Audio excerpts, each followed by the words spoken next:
Hi, good morning. I'm Janeline Violenberio from BED1C. So for today, I'm about to make a hanging decor or a hanging display that you can put in your room or somewhere else that you wanted to add up a display.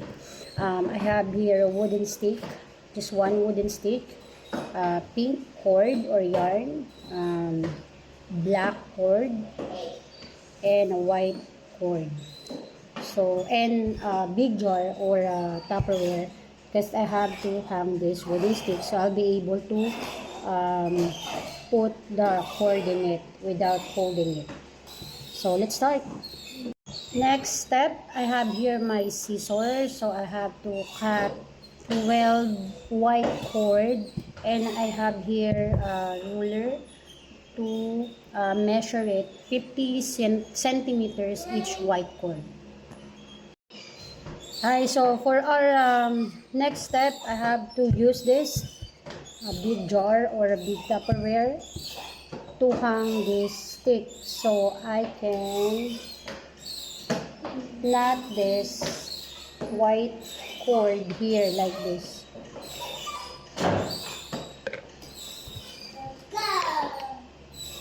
I think I need a clip.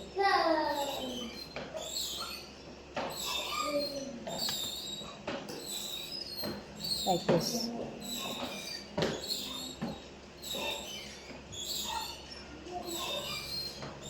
We need to put the 11 pieces white cord like this in here.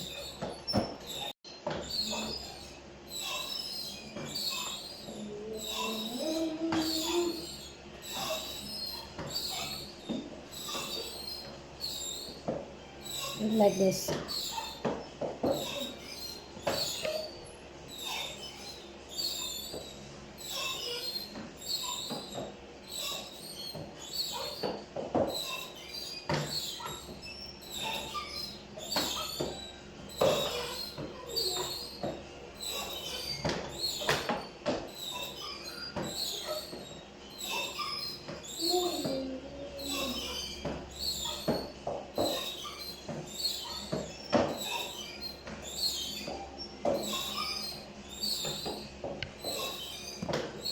So as you can see here, it's hanging here because it's really hard for me to do it dun inside or at the top of the jar. So I hang it in here so I can start knitting.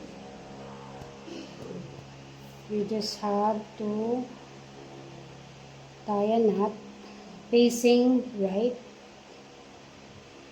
So put it inside like this.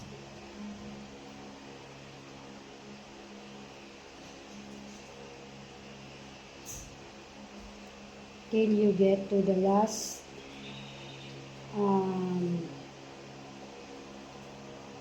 white hanging cord.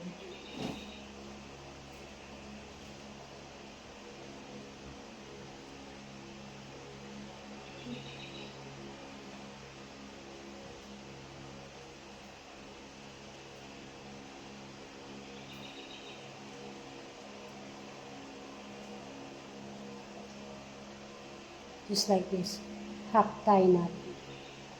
Then put it inside.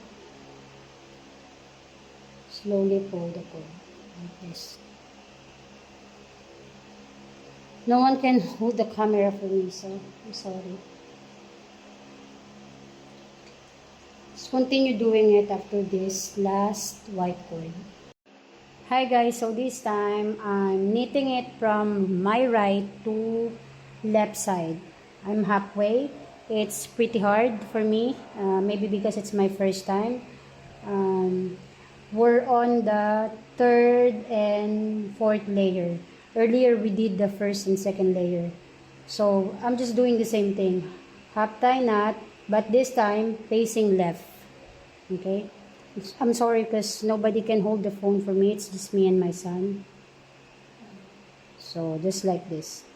Facing left. Half tie, then put the white cord inside.